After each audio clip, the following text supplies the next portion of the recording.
E aí, gente, Renaissance aqui. Essa é a aula 17 do nosso curso sobre computação quântica. A gente vai falar novamente hoje sobre grafeno, posteriormente sobre germânio na computação quântica, na parte de hardware, né? A parte de materiais é muito importante nesse contexto. O primeiro paper que a gente vai ver é sobre computação quântica com plasmons de grafeno. E o ponto também ver algumas questões de fabricação posteriormente, né? Mas o foco vai ser mais em outros aspectos. Então, eles vão dizer, né, inicialmente, o grafeno surgiu recentemente como uma plataforma de material robusta plasmônica, né? Plasmons. Capaz de sustentar ressonância de plasmons com vida úteis extremamente longas, podem ser ajustadas ativamente por controle eletrostático. Esse controle do ponto de vista de energy levels, né? Que a gente viu anteriormente, a gente vai ver um pouco hoje. Por parte do grafeno, é algo que sempre é visto como uma qualidade do material. Você tem um controle eletrostático, eletromagnético dele bem assim, de uma forma bem acurada, entre comparação com outros materiais, né? Além disso, sua baixa dimensionalidade fornece níveis sem precedentes para confinamento de campo óptico, né? Aumentando as linearidades ópticas bem acima dos metais nobres, né? Então, novamente, questão de controle do ponto de vista do uso do grafeno em si, né? Mas o óptico é um termo que tem a ver com a parte de quântica, né? Então, um dos termos que eles usam como base aqui é o efeito quântico de Zeno, né? Eu não tô com GIF aqui, eu mostrei em outras aulas, mas é basicamente um efeito quando você tem uma mensuração entre do timing que você mensura o sistema menor. Então, em vez de você ter um time maior, vamos supor que meu time de mensuração é esse daqui, temporalmente, ao longo do tempo t. O efeito quântico de Zeno ele tem a visão de que se você tem mais intervalos entre eles, né? Vamos supor que eu tenho muitos mais intervalos. Se você fazer da forma certa do ponto de vista experimental, tu consegue ter efeitos de pegar a matriz de uma forma mais eficiente, acurada desse sistema, né? Então, você diminui o intervalo e tu consegue ter um efeito de acuracidade maior na sua medição. Então, aqui é um exemplo. Eu tenho os estados das partículas, vamos supor que seja fótons, né? Se eu só trocar minha cor aqui, vamos supor que pode ser para cima ou para baixo. E tu quer medir isso aqui em intervalos cada vez menores. A sequência, né? Pode ser para cima. É a sequência dos qubits em si, né? Da rotação deles. Eles vão dizer, o nosso sistema de grafeno com 2 qubits lógicos, né? Uma porta lógica com 2 qubits é centrado no efeito quântico de Zeno de Franson.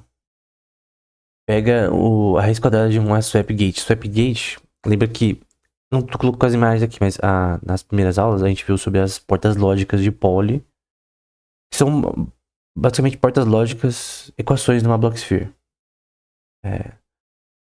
Do ponto de vista trigonométrico, né? Então a Blocksphere é a esfera de Bloch tem as rotações das partículas, né? Então, aqui no caso, vamos supor que seja um fóton. Tu quer nessa Blocksphere saber a rotação delas ao longo do tempo, do ponto de vista trigonométrico. A swap gate é uma das portas lógicas. Uma das. Tem a Hadamard gate, Toffoli gate, todas elas representam funções numa matriz. Então, nesse caso, é uma swap gate que eles estão fazendo. A raiz quadrada de uma swap gate. Se dois qubits separáveis, aí você tem 2 que é o Φ, a notação de Dirac aqui, e Psi. Então, dois estados contínuos, né? É uma função de onda. E você tem a soma das rotações, né? Vamos supor que seja fótons. Vamos supor que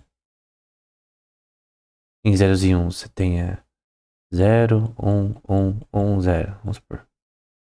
E aí você vai continuando isso daqui. Eu fiz o contrário também, enfim. Mas 1, enfim.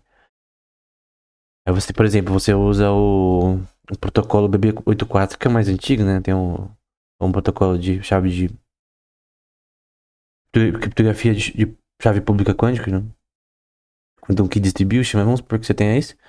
Você tem essa função de onda com esses dois parâmetros. Aí você tem 1 sobre a raiz de 2, que nesse contexto da swap gate vai ser a soma desses estados, né? É uma função de onda contínua. Então, basicamente, tu tem um controle sobre uma função de onda que você quer representar. Zeros e uns. Eu não quero representar a imagem de um gato. Tem uma função de onda que representa isso. E do ponto de vista de hardware, tu tá controlando esses qubits usando uma swap gate nesse contexto. Então você tem na prática o input, o output que você quer ter uma demarcação de distinção desse sistema. Eu vou explicar direito essa imagem, né? Que você tem um grafeno e o ponto de vista eletromagnético dele. Então aqui vai ter uma explicação. Na figura A, por exemplo, input, uma porta de raiz quadrada de swap mais simples. 2 fótons são enviados pelas duas portas de um divisor de feixe. Pode ser 50% de um lado para o outro, né? Se os fótons for 1 sobre 2, né? Por isso que eu creio que tá aqui sobre 2. 1 sobre 2, né? Na prática, a probabilidade de ir para um lado para o outro, né? Do ponto de vista de polarização. Se os fótons forem distinguíveis, metade das vezes os fótons saem por uma das portas, né? 1 sobre 2. Probabilidade de 50% de uma para outra, né? De uma para outra aqui. Na outra metade das vezes, os dois fótons saem pela mesma porta e a porta falha. Se os fótons forem indistinguíveis, eles se agrupam e sempre saem pela mesma porta. Então você tem que ter essa noção. Na figura B, que é essa parte aqui, esse cone que lembra aquele cone lá de luz do Penrose, né? A estrutura de banda eletrônica do grafeno, com energia de Fermi EF próxima de zero, 2 fótons podem produzir uma transição entre bandas e serem absorvidos, enquanto a absorção em um único fóton é proibida, quando for abaixo, né? Então a absorção acontece quando for acima de 2EF é proibida quando é abaixo de 2EF, que é um nível de energia ali, né? De Fermi desse sistema. E essa aqui é a parte, essa figura aqui. Então você vê o EF aqui, o nível de energia, e o 2EF seria o nível de energia maior, então você tem um controle desse contexto. E aqui é o nível de EF ao longo do tempo, né? O nível de energia e a função de onda, né? Energia e onda ao longo do tempo desse sistema, né? Lotado dessa forma aqui. E é descrito dessa forma, né? As razões entre a taxa de absorção de 2 plasmons e a taxa de amortecimento intrínseco, é o Y, né? Gama, na verdade. Para um gama de largura de nanofitas, as áreas azuis são regiões nas quais a absorção de 2 plasmons de 2 ou 6 ordens de magnitude é mais rápida. É um mensuramento nesse contexto plasmônico, né? Aqui é a parte prática da superfície de plasmon com a sua upgate, né?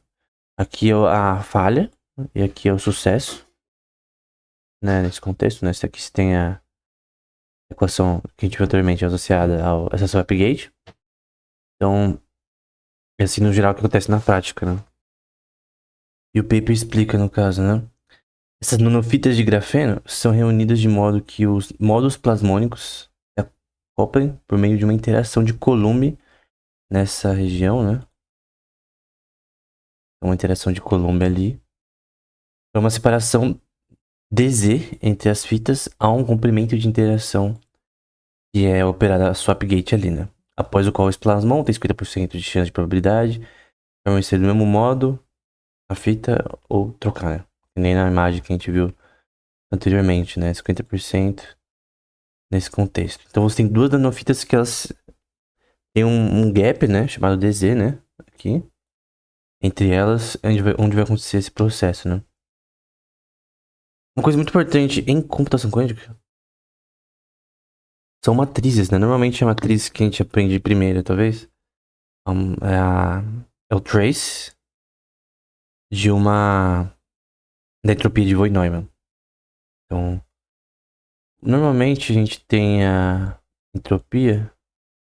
Nossa, agora eu vou. Pera aí. Como. Aqui uma coisa. H é igual a menos a soma de PI log PI. Entropia clássica aqui. Então a soma da quantidade de informação menos a quantidade de informação vezes o logaritmo da quantidade de informação PI é igual de 0 até 1, até N, né? Então, por exemplo, você quer, por exemplo, vamos supor uma panela com pressão. A gente quer calcular a relação de volume, densidade, o temperatura associada à panela, e aí a gente quer calcular essa questão, né? Quantidade de informação nesse sistema. Nesse caso, a gente quer, pela de Von Neumann, que eu esqueci qual que é, eu vou pôr H com um negocinho em cima. Se não me engano, é a soma de row log row. Em que row é uma matriz. Acho que é menos, eu não lembro se é menos. Acho que é menos também. Isso daqui, fiz um vídeo no canal, mal feito, assim, questão de áudio, mas eu fiz um vídeo no canal calculando a entropia de Von Neumann no Qiskit, né? Que é uma linguagem de programação focada em computação quântica na nuvem. Então, obviamente, tu computa isso no computador da IBM lá, mas vê. Tu lida com muitas matrizes. Daqui é um cálculo de uma matriz de uma swap gate, que é a matriz nesse contexto aqui. Por que tu quer ter uma matriz? Pra que você precisa de uma matriz nesse contexto? Tu tem que entender que você não consegue saber a posição e momento da partícula ao mesmo tempo. E essa matriz é uma relação de probabilidade e densidade dessas partículas em si. Então, tu precisa ter a curiosidade nisso, do controle dos seus qubits. É a medição associada à informação nesse contexto. E eles mostraram aqui, nesse contexto, com poucos qubits, eles citaram 2 qubits lógicos, 93,3% de fidelidade para W igual a 5, né? Então, obviamente, para você escalar isso é mais difícil. A fidelidade diminui. A fidelidade é importante para a computação nessa parte, né? O processo na prática, a matriz em si, é uma matriz. Então tem o trace, que é a soma dos elementos diagonais dessa matriz. Esse H é a constante de Planck, W é a função de onda nesse contexto. Então você tem o Hamiltonian, que é a soma de todos os estados desse sistema. Que descreve 2 nanoribbons de grafeno com 2 qubits, onde você tem uma interação de Coulomb entre eles, né? Aquele espaço chamado DZ que a gente viu aqui, né? Tem uma interação de Coulomb aqui. Pode falhar ou não nesse contexto. E tem o estado de Hilbert Space com 6 estados no sistema de vácuo. Aí você tem a função de onda que vai gerar esse Hamiltonian aqui. Normalmente você quer achar o trace dessa... a soma de todos os elementos diagonais, que são os eigenvalues, desse Hamiltonian, né? Por que você quer saber isso? Para você ter a medição correta desse sistema. Então tem que continuamente medir esses parâmetros para você ter o controle correto desses qubits, para você fazer as operações lógicas para os algoritmos funcionarem, né? Então esse tipo de medição é contínua aqui. Aqui você não precisa, obviamente, entender o que está acontecendo, mas basicamente é a expansão dessa matriz. Então, lembrando que ele usa uma coisa chamada equação de Lindblad, que eu já vou falar sobre. Então, aí eles usam nesse contexto para calcular essa absorção de plasma.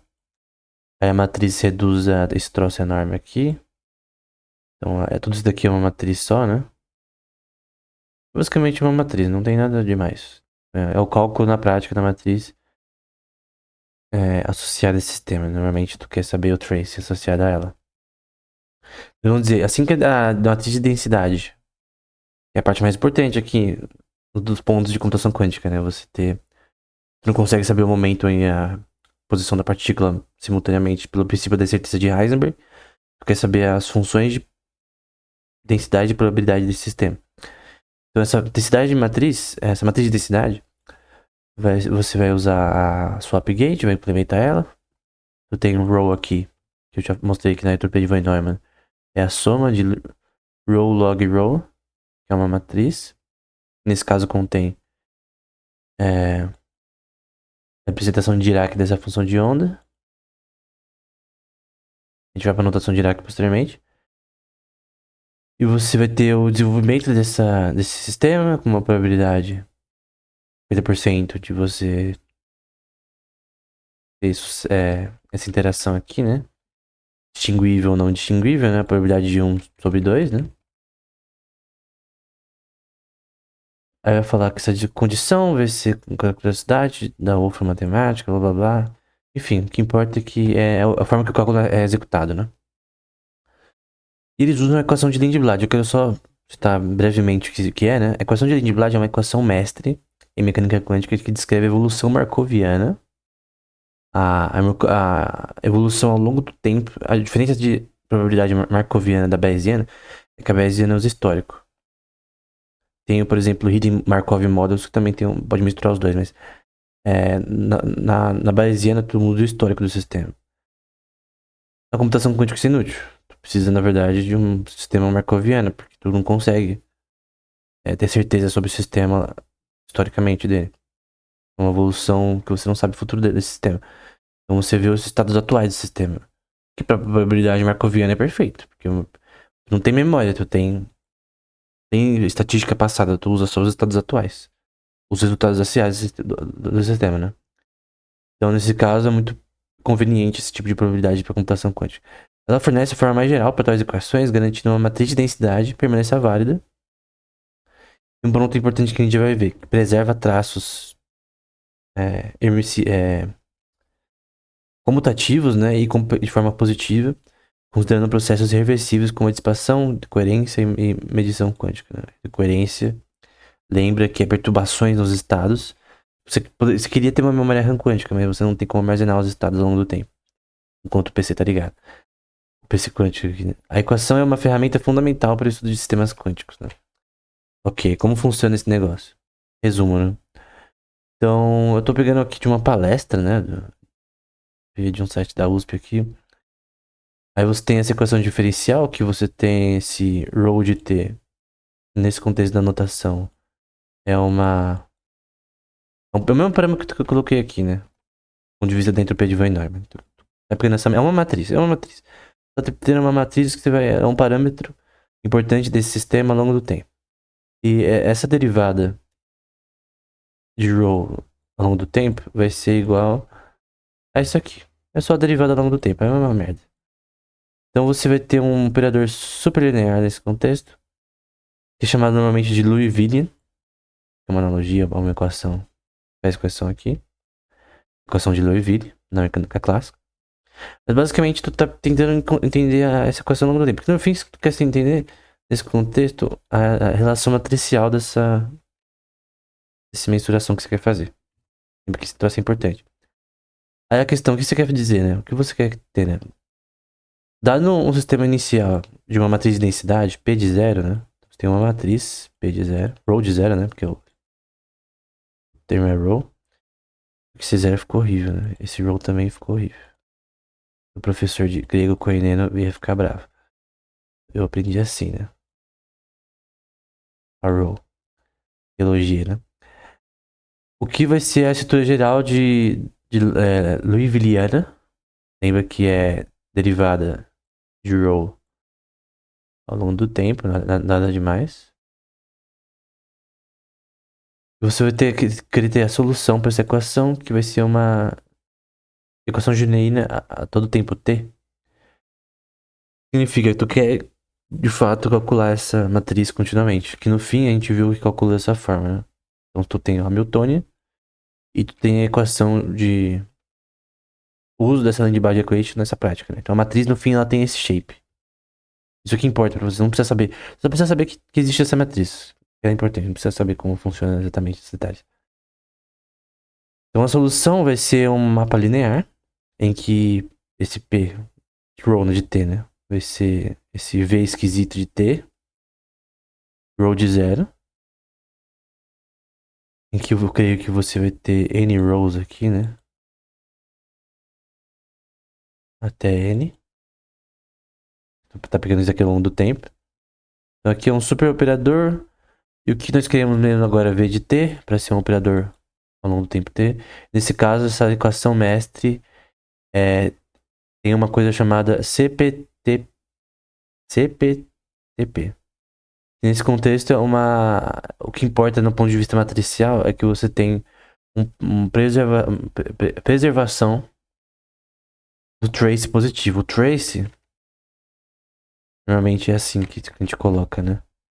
DR, da terrorista não do Counter-Strike. Nesse caso, eu vou colocar de H, mas nesse caso é de row, né? O certo é você colocar de row aqui. H é o Hamiltonian, a soma de todos os estados quânticos. Aqui é o trace de row. E tu quer esse trace. Que é a soma de todos os elementos da diagonal. Por que isso quer a soma de todos os elementos da diagonal? Pra tu plotar isso aqui. Pra tu ter essa matriz aqui de densidade. Pra que tu quer essa matriz de densidade? Pra você medir os sistemas nos estados quânticos. Pra que você quer medir esses estados no seu processador? Pra controlar eles devidamente e fazer as equações darem certo. Do ponto de vista de hardware. Então, no fim, isso é importante do ponto de vista de hardware. Nesse contexto. Isso significa que esses traços eles se preservam, né? Do ponto de vista topológico, tu tem um domínio aqui. E você tem um mapeamento para outra seção desse domínio. Então, outra parte, né? Nesse set. Em que você tem uma projeção específica para a sua área de computação naquele momento. Mas em tudo isso você pode preservar, no geral, tudo em relação a essa computação. Então, tu tem uma relação de homogeneidade, né? De homologia, não é o termo. Acho que eu creio que é um homeomorfismo na prática. Alguém me corrige quem manja de topologia. Eu li livros de topologia. Alguns livros de topologia, mas eu creio que essa relação é homeomórfica, né? Alguém me corrige se eu estiver errado. Não creio que é isomórfica, não. É uma homeomorfia em que você preserva, do ponto de vista comutativo e num grupo abeliano, esses estados. Então, é uma matriz, no caso, né? Então, tu preserva isso. Isso é bom porque tu consegue fazer esse cálculo ao longo do tempo sem você ter uma disparidade. Porque tu tem decoerência nesse contexto, né? Então você poderia falar, e se der merda aqui, tu tem cálculo errado, né? Obviamente, tua performance aqui não vai ser 100%.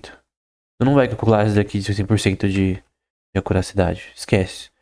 Pelo princípio da STT de Heisenberg, tu só tem matriz de densidade, de probabilidade, que elas não são acuracidade de 100%. Nunca vai ser 100%. É impossível. Eu creio que do ponto de vista teológico Deus consegue 100% de acuracidade, mas do ponto de vista humano a gente não consegue 100% de acuracidade. Então a fidelidade nunca vai ser 100%. Mas tu quer a mais acurada possível, né? No momento é assim que a gente vê em relação ao conhecimento de física atual, né? Eu acho que não teria como ser 100%. Aí a equação na prática, né? Vai ser que esse rho ao longo do tempo, que é esse daqui, vai ser igual a menos i. E esse i, nesse contexto, é associado à partícula, tá? Então é a partícula, dado um Hamiltonian e o rho, que é a matriz dela. A gente pode definir dessa forma o H, né? Vamos supor que aqui seja o H. Só que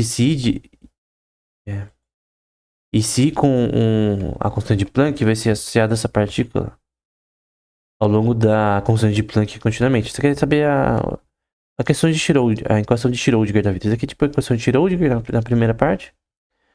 É um resumo dela. E aí você tem a soma do gama de toda essa relação, de toda essa matriz, esse processo matricial, em que você tem até também o complexo conjugado, que é literalmente o contrário desse sistema ao longo do tempo. Então, por exemplo, você tem um complexo conjugado de psi. Só que eu fiz errado ali. Parece uma cruz.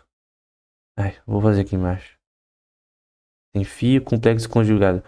É tipo, você já viu Padrinhos Mágicos? É tipo antifada. Você tem a fada e a antifada. A antifada é o complexo conjugado da outra. E você tem o processo comutativo, né? Que vai ficar igual a zero no fim. Então, tu tem um complexo conjugado dos operadores ao longo do tempo. E essa função descreve essa evolução desse sistema. Então, tu tem ao longo do tempo como a partícula se comporta e a relação matricial comutativa desse sistema ao longo do tempo. E no fim, vai permitir que você consiga calcular isso daqui, que é o seu objetivo. Sem uma curiosidade perfeita, pelo princípio da certeza de Heisenberg, mas essa matriz ela não é incalculável. Eu ponto uma matriz de densidade de probabilidade, né? Não é incalculável. Bom, esse foi o primeiro paper. Agora um menor a gente vai ver é sobre fabricação de processadores nesse contexto, wafers, né? É bem simples que a gente vai ver, não é algo mais escalável, né? Mas o resumo é basicamente isso. Fabricamos configurações baseadas em grafeno no wafer. O wafer é associado ao processo de produção de processador, adequadas para implementar portas quânticas de 1 qubit e o algoritmo de Diels-Jose, né? Que é aplicar na prática, modificado em temperatura ambiente. Esse negócio de temperatura ambiente dá merda, né? Mas enfim. Nossas medições confirmaram a natureza quase balística da propagação do portador de carga. Isso aqui vem da última aula, né? Lembra que eu falei sobre a questão de dissipação de energia? Dissipação, né? Tem a forma de energia propagada no grafeno nesse contexto, que é difusa, que ela vai para vários dos lados, né? Dentro de um sistema, né? E tem a balística que, tipo assim, dentro de um sistema fechado. Por isso que a balística parece uma bala, mas de forma reta, né? Que tem dimensões menores do que o caminho livre médio, a temperatura ambiente do grafeno, né? Então eles fizeram isso, né? Tu tem aqui a formatação. Pra quem não sabe, pra quem nunca viu o processo de fabricação de qualquer tipo de coisa eletrônica, tu tem a demarcação de como vai ser pra isso ser feito aquelas máquinas que vão fazer a perfuração, né? São máquinas que fazem a perfuração. Tem até forma de você fazer em casa isso daí, se você tiver. Tem uns sistemas que você fazer até perfuração em casa de placa, né? Então você tem a perfuração da placa, a parte que vai ter o grafeno. Aí no fim você tem essa 200 nanômetros, essa questão aqui, né? Essa formatação. Em que você vai ter os quantum dots sendo controlados, né? Os qubits sendo controlados nessa região aqui, né? Os circuitos. Aí você tem a perfuração associada a esse sistema. Aqui é a parte do input entrando aqui. E os qubits sendo controlados nesse ambiente extremamente pequeno. As unidades de informação lógicas aqui.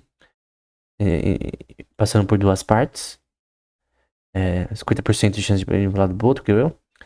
É uma swap gate de 1/2. Normalmente. Então, nesse caso, é o padrão aqui que é usado na fabricação. Eles fabricaram 25 positivos quânticos e usando um chip de grafeno cortado um wafer com 4 polegadas, tendo como substrato de silício altamente dopado, sobre a qual acho que é dióxido de silício, né? Que é o sobre 2. Com 300 nanômetros de espessura foi depositado termicamente, né? Tem toda uma questão térmica. Tipos de elementos químicos e processos aí de fabricação que são importantes, que não vem ao caso. E a transferência de grafeno no wafer de 4 polegadas foi realizada por um sistema chamado grafenia, né?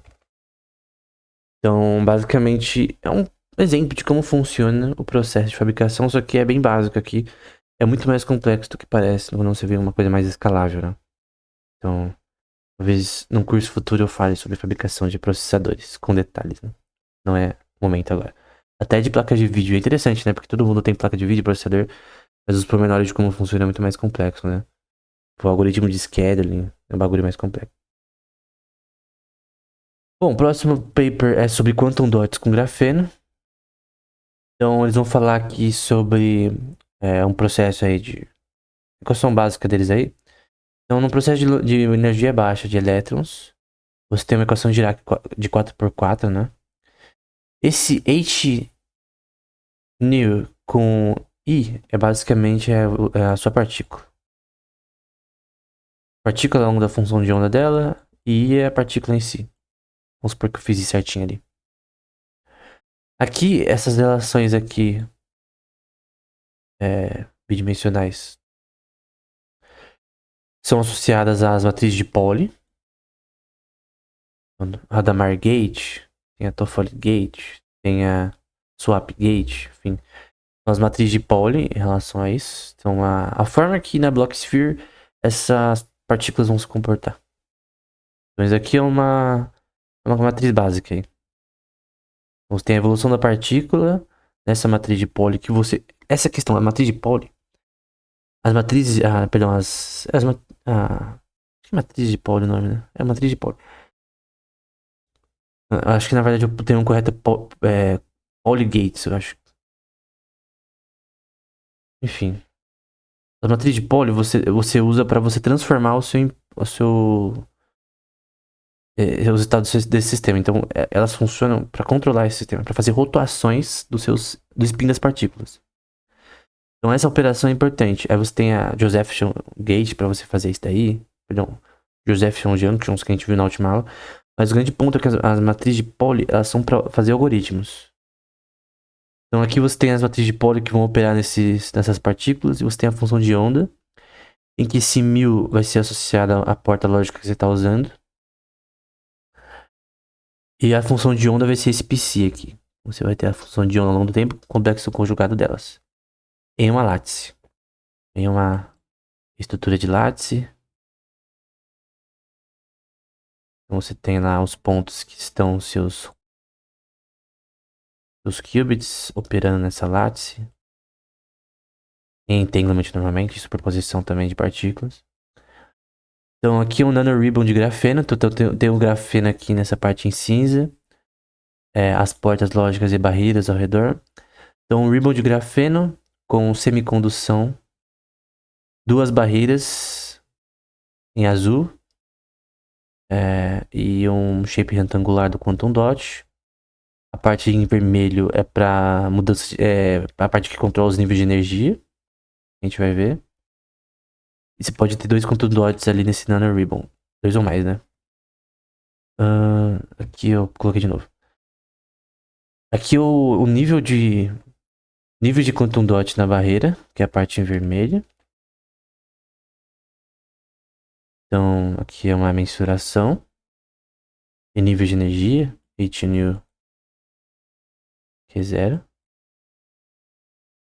Aqui são os energy levels, quantum wells que a gente já viu anteriormente. Eu creio que eu falei sobre quantum wells. Então você tem os níveis de energia e no grafeno, tá? Mas aqui em grafeno, dependendo do material totalmente diferente. Aí você tem a relação eletrônica associada a níveis de energia, que você controla isso daqui, tá? Uma coisa do grafeno que eles falam muito é que você consegue controlar melhor no grafeno do que outros materiais. Talvez tenha um material melhor, mas enfim, é muito bom. É aqui a taxa de mudança de energia em relação à função de onda desse sistema. E você pode controlar eletromagneticamente nesse contexto. Então, você tem a bilayer de grafeno, né? Normalmente com dois, né? A gente viu em outro slide como é essa bilayer, né? E você tem a top gate em cima, a back gate, que é basicamente o que a gente vê aqui. E o dióxido de silício nessa parte. E basicamente você controla com a voltagem pode controlar com voltagem essas camadas, mas não necessariamente com voltagem. Porque com a Josephson Junction tu pode fazer isso sem voltagem, né? Mas enfim, nesse caso com voltagem. Aí tu pode controlar a abertura dessas portas, né? A passagem de qubits você consegue controlar. E essa adição da top gate também permite a relação do controle da não homogêneo do potencial eletrostático, né? Também que é pro controle desse sistema. Tudo isso aqui é associado a controle, né? Nesse caso, a controle do ponto de vista eletrostático, mas tem também que é controle eletromagnético. Então, essas coisas de controle que você vê nesses tipos de dados aqui, como essas duas partes, são bem importantes para controlar o funcionamento disso daqui, né? Aqui você tem o acoplamento de longa distância com 3 qubits. Então você tem 3 quantum dots. E a barreira entre eles. E os energy levels, né? Então a diferença é o delta desses energy levels. Então as bandas de energia entre 3 quantum dots. Lembra que isso aqui é uma bilayer, né? De grafeno. Eu vou voltar aqui. Vamos voltar nesse contexto aqui, né? Não necessariamente igual a esse de plasmon, né? Mas enfim. Uma bilayer de grafeno. Mas tem o shape dela específico. Eu só queria visualmente mostrar. E aí você tem esse coupling entre eles. Tu tem que ter também entre... normalmente, nesse contexto em outros, você tem que ter entanglement entre partículas também. Mas no fim tu tem esse controle. Aí você tem esse chamado qubit piano, né? O termo deles, né? É uma ilustração com muitos qubits em grafenos em nanoribbon de grafeno, né? Então você vê os qubits demarcados em diferentes posições. Então tu tem, por exemplo, vamos supor que seja 0, 1, 0, 1, 1. Tu consegue representar zeros e uns assim. Só que você tem um controle disso. Porque, obviamente, tu não quer, por exemplo, passar informação pra alguém por quanto teleportation, né? Tu não quer transmitir de um lado pro outro na internet da vida quântica. Por exemplo, uma mensagem no WhatsApp. Só que usando tecnologia quântica apenas. Em tudo, hardware, tudo. É na forma de transmissão dessa informação. Tu não quer que os dados sejam perdidos ou alterados, né? Então tu tem que ter um controle sobre esses spins. Se você não tem controle sobre os spins, tu não tem controle sobre os zeros e uns. Não tem controle sobre a informação. Tu tem que ter uma criptografia de chave pública em que você tem também segurança nessa informação, mas também tu tem uma preservação dessa informação. Tu não consegue copiar essa informação, mas tu consegue fazer a teleportação entre aspas. É basicamente tu reconstruir a informação em trânsito. Eu já falei em outra aula. Então por isso que eu tô citando Control Teleportation. Pensando que você já viu as outras aulas e sabe o que é, né? Então não preciso explicar. Então aqui é a decoerência, né? E lembra que o grafeno ele é visto como um material que também lida bem com decoerência, embora não resolva o problema. Então um spin de elétrons e o tempo de decoerência em grafeno, né? Plotado como uma função da abundância do mesmo. Condições magnéticas, campo magnético perpendicular ao grafeno que você vê aqui, né? Eu vou redesenhar aqui. Tem as barreiras ali. E você tem de forma perpendicular a ele as condições magnéticas. Eles assumem um spin nuclear de polarização n igual a 4 vezes 10 elevado a 5. Enfim, essa é a parte de Solid State Physics dessa questão, desse paper. Discutimos teoricamente a conclusão, né, em detalhes os estados limites em pontos quânticos de grafeno, ajustáveis por porta lógica, né, realizados em nanofitas de grafeno, em grafeno de camada única, com lacunas, né, em contraste com os pontos quânticos, quantum dots realizados em flocos de grafeno com aresta, né. Então a morfologia é diferente aqui. Os pontos quânticos ajustáveis por porta são definidos eletroestaticamente e não pela aresta física, né.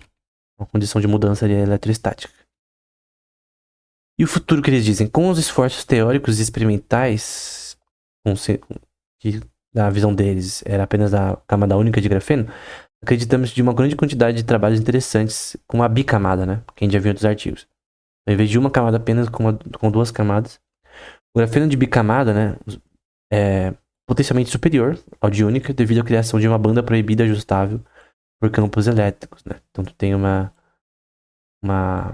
área, né, de diferença aqui, né, dentro, que permite essa banda ajustável por campos elétricos, né? Então consegue controlar as coisas melhor, como a gente viu no primeiro paper. Então esse é o ponto, bicamada na visão deles é melhor. Esse paper, por sinal, é de 2010, né? Os papers que a gente viu anteriormente já citam bicamadas como a base para eles. Esse paper já é um pouco mais antigo, né? Próximo paper do Satoshi Moriyama. Então, fabricação de quantum dots. Então, como que funciona isso aí, né?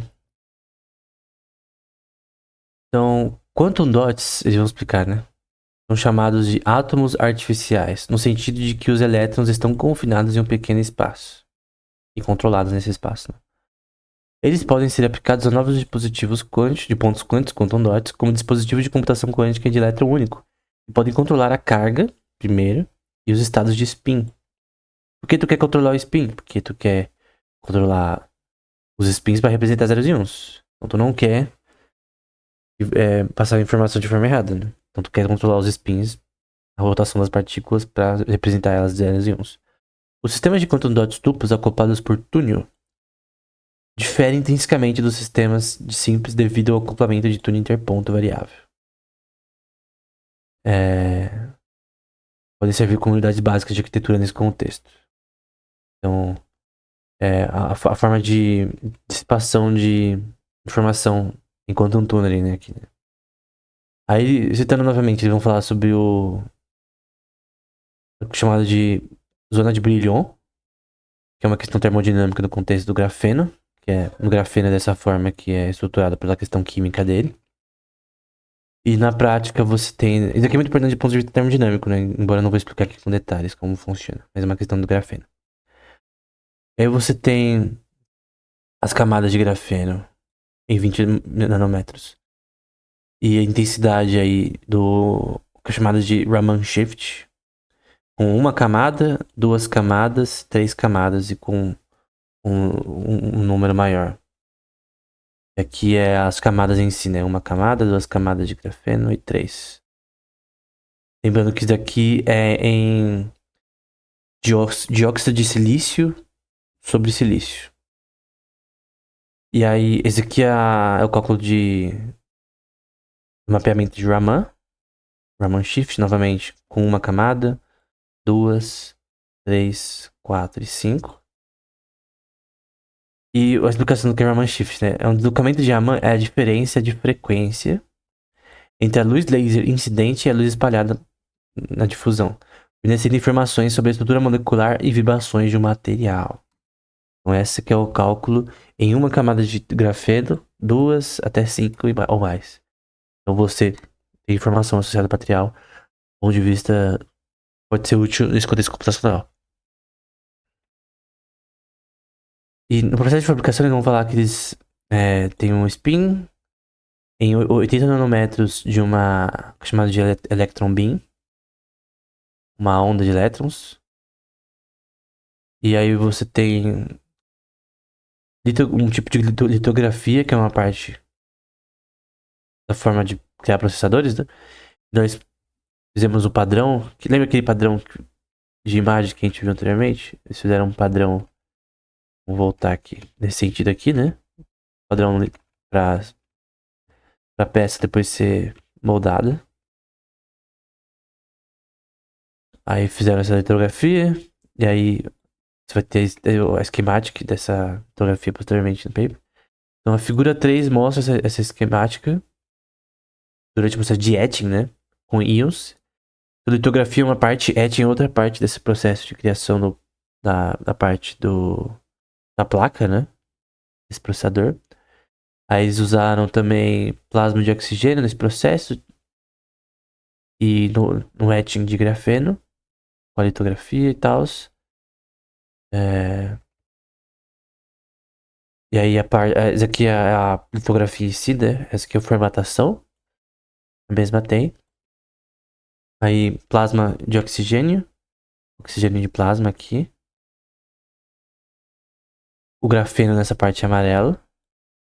Dióxido de silício e silício embaixo. Então essa é a estrutura.